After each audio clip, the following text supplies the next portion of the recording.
हमारे भारतवर्ष के अंदर संविधान क्यों दिया गया है? ताकि हम उस संविधान को जानें और उसके अनुसार चलें। अगर आप संविधान के विरुद्ध में जाते हैं तो आप देश के भक्त नहीं कहलाते, आप क्या कहलाएंगे? देशद्रोही। ये सत्य है। जो कानून आपको मुझे दिया गया है उस कानून के अनुसार अगर हम नहीं चलते हैं, जिस देश में हम रहते हैं उस देश के कानून का पालन नहीं करते तो हम देशद्रोही कहलाते हैं। वैसा ही परमेश्वर ने जो व्यवस्था दिया अपने लोगों के लिए, इजरायली लोगों के लिए, अगर हम उस व्यवस्था को अनसुना करते हैं, परमेश्वर के व्यवस्था को सुनने के बाद अपनी मन मर्जी के अनुसार जीवन को जीते हैं और व्यवस्था को एक तरीके से त्याग देते हैं, तो एक दिन परमेश्वर भी आपको त्याग देगा। और ये इजरायली लोगों के इतिहास को आप उठाकर देखिए, ये सारी बातें बिल्कुल 100% ठीक बैठती हैं, क्योंकि परमेश्वर ने इजरायली लोगों को उनकी गलती और उनके कुकर्म के कारण जब उन्होंने परमेश्वर को त्यागा, परमेश्वर ने भी उन्हें त्याग दिया। आज यही कारण है कि परमेश्वर की जो व्यवस्था है वो पवित्र है। परमेश्वर ने एक जाति को, एक समुदाय के लोगों को चुना पूरे पृथ्वी भर के अंदर से, और उन्हें एक नाम दिया कि ये मेरी प्रजा कहलाएगी, ये मेरे लोग कहलाएंगे। कौन से लोगों की बातचीत हो रही है? कौन से लोगों के लिए बातचीत हो रही है?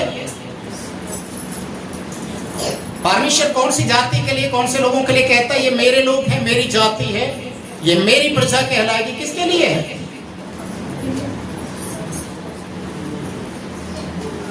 किसके लिए कहा है? इजराइल देश के लिए, इजरायली लोगों के लिए बोला गया कि ये मेरे लोग होंगे, मेरी प्रजा कहलाएगी, मैं इनका परमेश्वर हूंगा। क्यों? क्योंकि ये मेरी व्यवस्था में चलने वाले लोग हैं, मेरे नियम, मेरे कायदे कानून के अनुसार चलेंगे, इसलिए मेरे कहलाएंगे। आज हम उसी कायदे, उसी कानून, उसी व्यवस्था को लेकर आज बातचीत करेंगे कि परमेश्वर हमें जब व्यवस्था देता है तो उसका परिणाम क्या निकलता है और आज हम कहां पर पाए जाते हैं। प्रभु का वचन जब हम पढ़ते हैं तो सबसे पहला जो मेरा प्रश्न है, परमेश्वर ने हमें व्यवस्था अर्थात कायदे कानून क्यों दिए? ये पहला क्वेश्चन है। परमेश्वर ने व्यवस्था हमें क्यों दिया? पहला यूहन्ना की किताब उसका 5 अध्याय उसका 3 पद आप पढ़ेंगे। पहला यूहन्ना 5:3।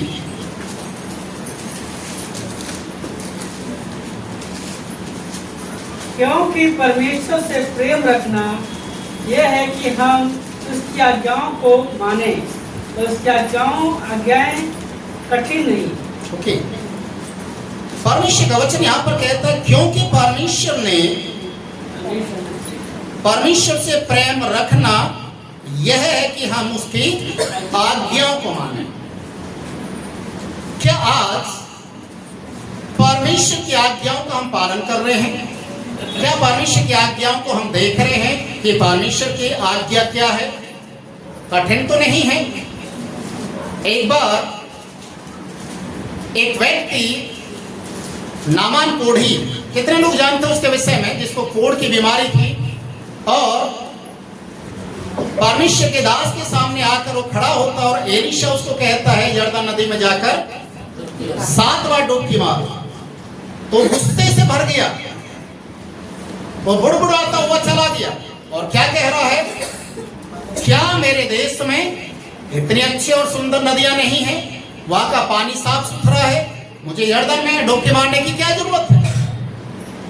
गुस्सा हो गया और उसके सेवकों ने उससे कहा, स्वामी, अगर प्रभु का जन बड़ी आज्ञा कोई देता तो क्या आप पूरा नहीं करते? जब उसने इतना सा बोला है 7वां डुबकी मार तो इसमें गलत किया है। तो जब उसने 7वां डुबकी मारा तो क्या हो गया? क्या हो गया? उसका सारा कोड चला गया। परमेश्वर की जो व्यवस्था है, नियम है, वो बहुत खतरनाक नहीं है कि उसे कोई पूरा ना कर सके। वचन में लिखा है परमेश्वर से जो प्रेम करेगा वो उसकी आज्ञाओं को मानेगा, क्योंकि उसकी आज्ञा है, उसके नियम कठिन नहीं। प्रभु यीशु मसीह ने कहा मेरा जुआ उठा लो जो हल्का और सहज है। हालेलुया। जो हम मसीह के जुए को उठाते हैं, जो हल्का और सहज है, जो मन में दीन है, वो हमें सिखाता है कि आज्ञा का पालन कैसे किया जाता है। आज इस दुनिया के अंदर लोग व्यवस्था को पूरा करने के लिए, जो दुनिया की व्यवस्था है, लोग बहुत कुछ आडंबर करते हैं, बहुत कुछ। अभी शायद आपको मालूम होगा ये जो समय चल रहा है, ये कौन सा समय है? अन्य जातियों के हिसाब से बताइए। श्राद्ध। श्राद्ध में क्या होता है? जो लोग मर चुके हैं, सालों साल मर चुके हैं, पहले मर चुके हैं, लोग उनको याद करते हैं। कोई कोई समझदार तो इतना समझदार होता है कि जो सालों पहले मर गए हैं उनके लिए गम मनाते हैं इस समय में। काश तुम जिंदे होते, मैं तुम्हारा सेवा करता या सेवा करती। तुम मरते समय दवाई के लिए तरसते थे, मेरे पास पैसा नहीं था, अब मेरे पास पैसा, अब आ जाओ ना, मैं तुम्हें हॉस्पिटल लेकर चलूंगा। कोई कहता है आपको प्यास लग रही होगी, ये मैं पानी दे रही हूँ, इस पानी को पीना। खाना निकाल कर देते हैं और क्या बोलते मालूम है?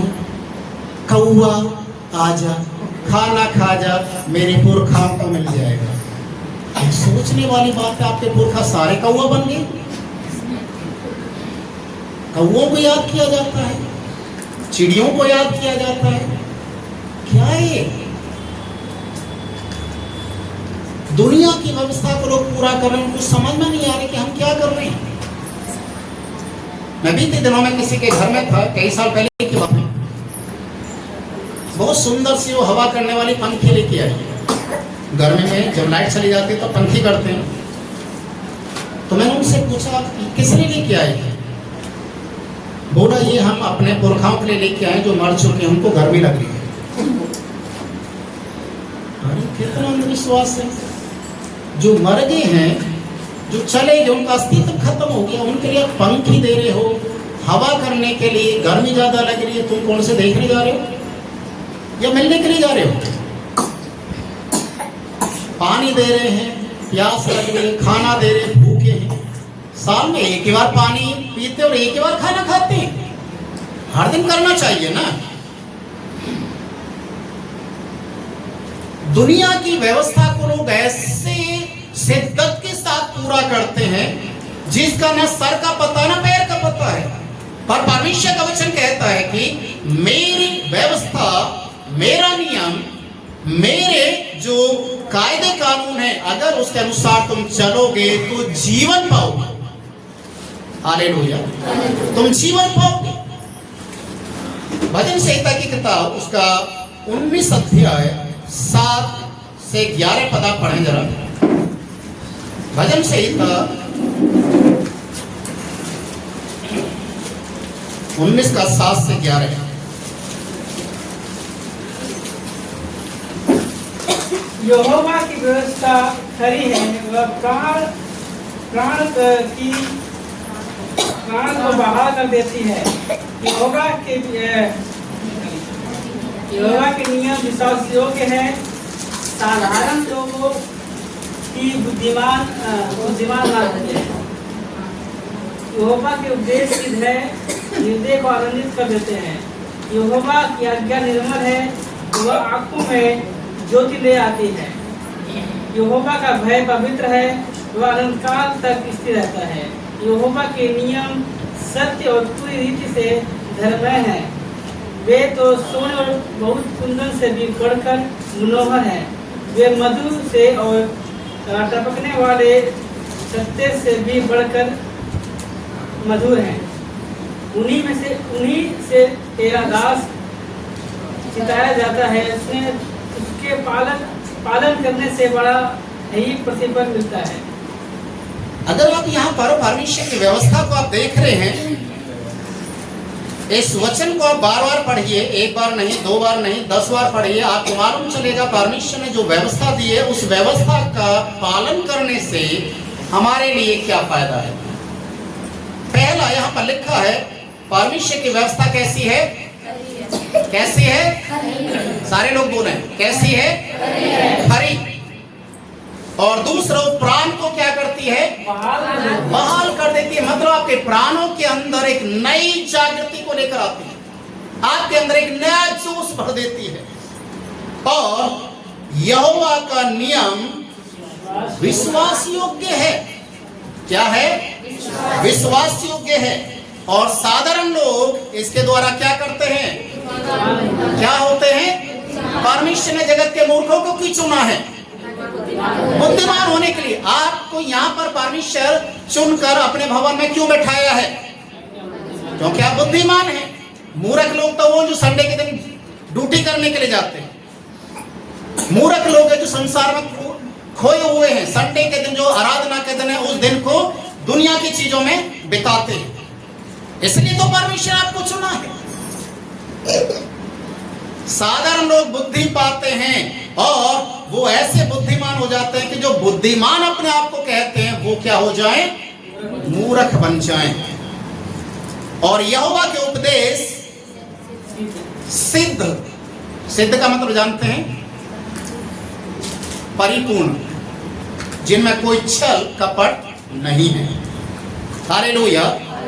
और जब ये सिद्ध उपदेश मन के अंदर आते हैं तो मन क्या हो जाता है?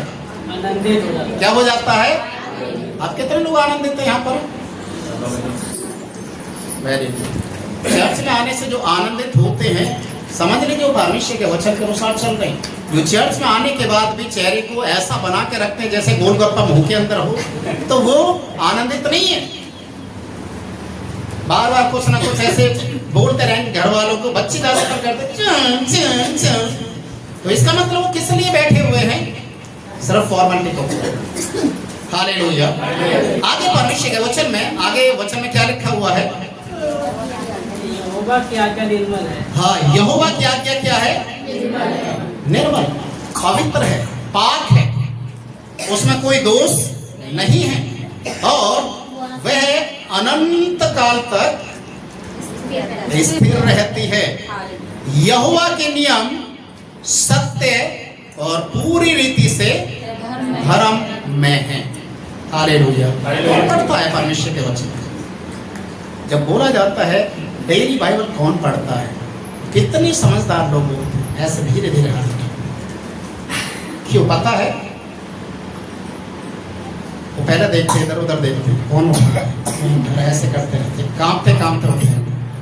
और जो हकीकत में पढ़ने वो एक ही बार में करते, मैं पढ़ता हूँ बाइबल। हालेलुया। हालेलुया। पड़ोसी को देखकर अपने विश्वास को, अपने नियम को ना बदलें। दूसरे लोग क्या कर रहे हैं क्या नहीं है उनका लेखा वो खुद देंगे, आपको लेखा अपना खुद परमेश्वर को देना है। आगे परमेश्वर के वचन में क्या लिखा हुआ है? वे तो सोने और कुंदन से, बहुत कुंदन से भी। हालेलुया। सोने और कुंदन, आज लोग सोने और कुंदन की खोज में रहते हैं, है ना? सोना चाहिए, सोना चाहिए, सोना पहनने वाला भी चाहिए और दूसरा सोना भी चाहिए। दूसरा सोना कौन है? सोने देना अभी तो आसान नहीं है।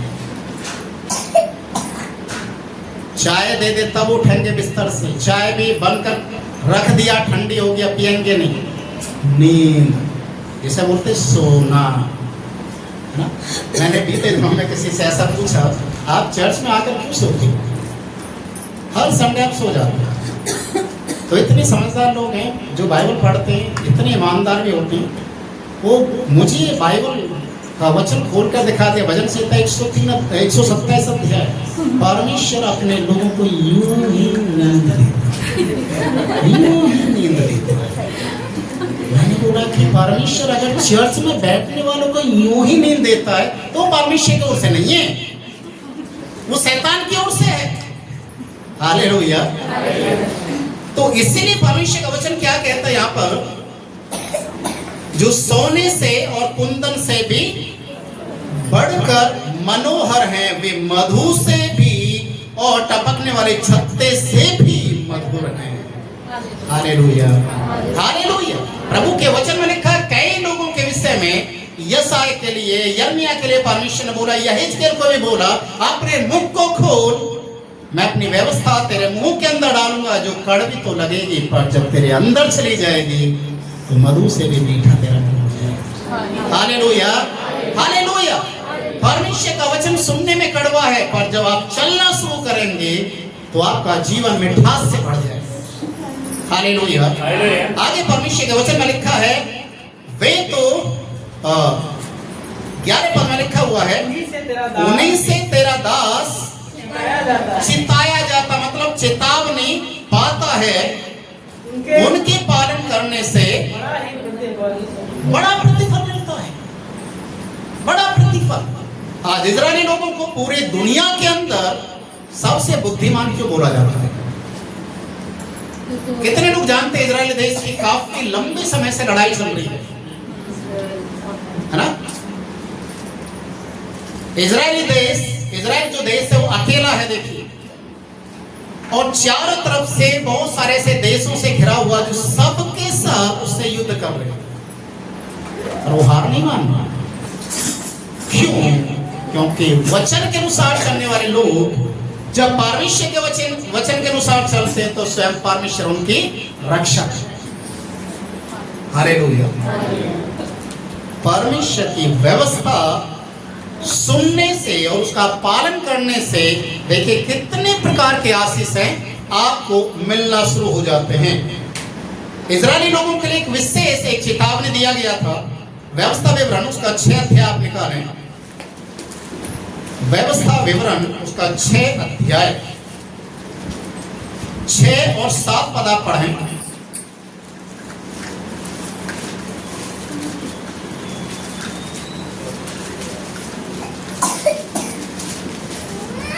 व्यवस्था विवरण 6 उसका 6 और 7 पद। और ये आज्ञाएं जो मैं आज तुझको सुनाता हूँ वे तेरे मन में बनी रहे, और तू इन्हें अपने बाल बच्चों को समझा कर सिखाया करना, और घर में बैठे, मार्ग में चलते, लेटते, उठते इनकी चर्चा किया करना। देखिए यहाँ पर लिखा है जो आज्ञाएं, जो व्यवस्था परमेश्वर इजरायली लोगों को दिया, परमेश्वर ने साफ शब्दों में बोला तू अपने बच्चों को भी क्या करना है? सिखाना है। इन्हीं आज्ञाओं को, व्यवस्थाओं को सिखाना। और परमेश्वर ने साफ शब्दों में कहा जो परमेश्वर ने तुम्हारे साथ जो कार्य किए, कैसे परमेश्वर मिस्र देश की गुलामी से आजाद किया, कितने बड़े बड़े चिन्ह चमत्कार किए, लाल समुद्र को कैसे पार किया, 40 सालों का रास्ता जंगल का परमेश्वर ने किस तरीके से उनके साथ बनकर दिन में बादल और रात में आग का खंभा बनकर चला, उनकी देख रेख किया, ये सारी बातों को अपने बच्चों को सिखाना, ताकि आगे को तुम्हारे बाद तुम्हारे बच्चे परमेश्वर के व्यवस्था को जानने वाले और चलने वाले बने। Hallelujah, hallelujah. पर आज का जो समय है, आज की जो परिस्थिति है, क्या हम परमेश्वर की व्यवस्था के अनुसार खुद चलते हैं जो अपने बच्चों को सिखाएं? सबसे बड़ी बात है ना, यहाँ पर लिखा है उठते, बैठते, लेटते, मार्ग में चलते, हर जगह उसकी चर्चा करें। अगर आज आपका बच्चा चोरी कर रहा है, समझ लीजिए, और आपको पता चल गया कि उसने चोरी किया है, तो आपको व्यवस्था को सिखाना है, वचन को सिखाना है। चोरी करना अच्छा है या गलत है? समझ लीजिए कि अगर आप खुद चोरी करते हैं और आपके बच्चे को मालूम है कि आप चोरी कर रहे हैं, कल को अगर आपका बच्चा चोरी करेगा तो आप उसको डांट नहीं सकते। सबसे पहले वो क्या बोलेगा? क्या बोलेगा? आप भी तो करते हैं। बाप अगर दारू पी रहा है और बेटा सिगरेट लेकर या बीड़ी पी उसके सामने लेकर पीने लग जाए तो बाप मना नहीं कर सकता। तो बेटा के पास शब्द क्या है? आप, मैं तो इतना सा कर रहा हूं, आप तो बड़ा वाला कर रहे हैं। तो सबसे पहले आपको व्यवस्था को जानना जरूरी है, ताकि आप व्यवस्था को जब जानेंगे आप अपने बच्चों को सही शिक्षा दे सकते हैं। मैं हमेशा एक उदाहरण देता हूं महात्मा गांधी का, शायद आप लोगों ने पहले भी सुना था। एक बार एक माता महात्मा गांधी के पास अपने बच्चे को लेकर आते और कहती है कि बापूजी बापूजी मेरे बच्चे को कोई ऐसी शिक्षा दें, ऐसी दवाई दें या ऐसा कोई उपदेश दें ताकि गुड़ खाना बंद कर दे, गुड़ बहुत ज्यादा खाता है। तो महात्मा गांधी उस बच्चे की शक्ल की ओर देखे और बड़े खुश हो गए और बोलने लगा कि एक हफ्ते के बाद आना। बच्चे की माँ तो बड़ी खुश हो गई, क्योंकि एक हफ्ते के बाद बुलाया तो जरूर से कुछ ना कुछ दवाई देंगी, तो ये गुड़ खाना बंद कर देगा। एक हफ्ते के बाद बच्चे को लेकर गए बड़े खुश होकर और जाकर बोली, बापूजी आपने एक हफ्ते के बाद मुझे बुलाया, मैं आ गया हूं अपने बच्चे को लेकर। मैंने बताया था कि ये गुड़ बहुत खाता है, आप इसे कुछ सिखाएं, कुछ इसको कोई दवाई कुछ ऐसी चीज दें ताकि ये गुड़ खाना बंद कर दे।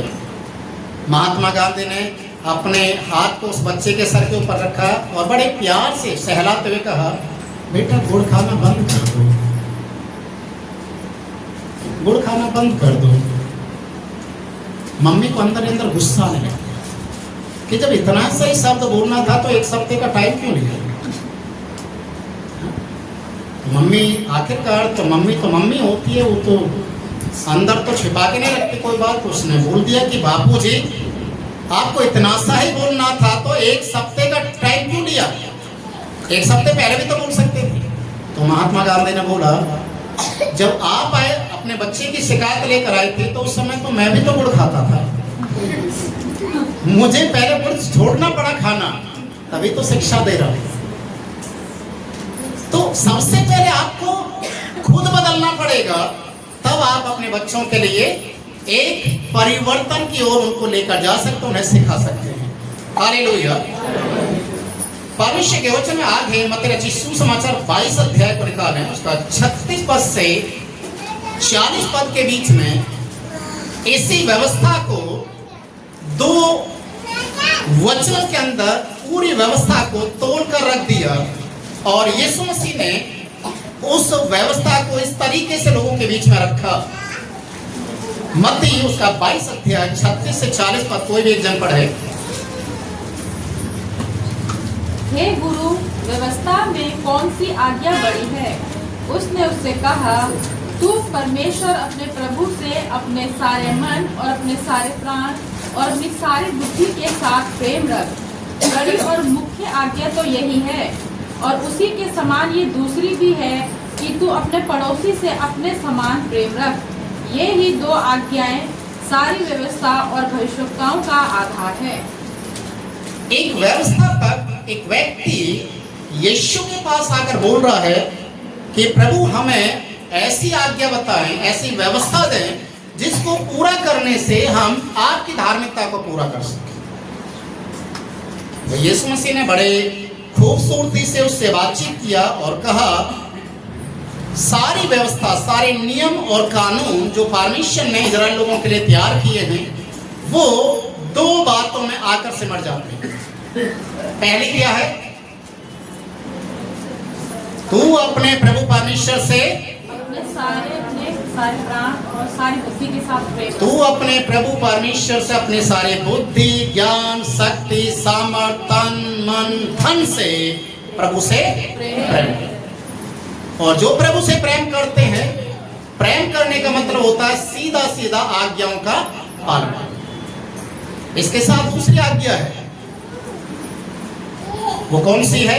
अपने पड़ोसी से अपने समान प्रेम रख। याद रखिए, आप अपने पड़ोसी से अपने समान प्रेम रखिए। आपके पड़ोस के अंदर अगर कुछ अच्छा बन रहा है तो पड़ोसी को कभी भी ना छोड़ें।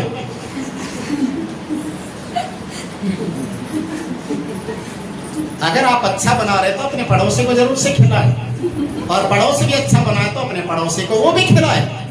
इससे क्या होगा? आप परमेश्वर की व्यवस्था को पूरा करते हैं। और सच्चाई क्या है? पड़ोसी कौन है? जो जरूरतमंद है, जिसको आपकी जरूरत है। अगर आप उसको देखने के बाद आंख बंद कर रहे हैं तो आपका पड़ोसी तो वही है। अगर आप उसकी सेवा नहीं कर सकते, उसको उठा नहीं सकते, उसकी मदद नहीं कर सकते, तो पड़ोसी का मतलब ये नहीं है कि आपके जो पड़ोस में रहता है वही आपका पड़ोसी है। पड़ोसी वो है जो जरूरत के समय में और आपने उसको देखा और आपसे परमेश्वर बातचीत कर रहा है और आप उसकी मदद नहीं कर रहे। Hallelujah, hallelujah. व्यवस्था परमेश्वर ने इसलिए दिया ताकि व्यवस्था का पालन किया जाए।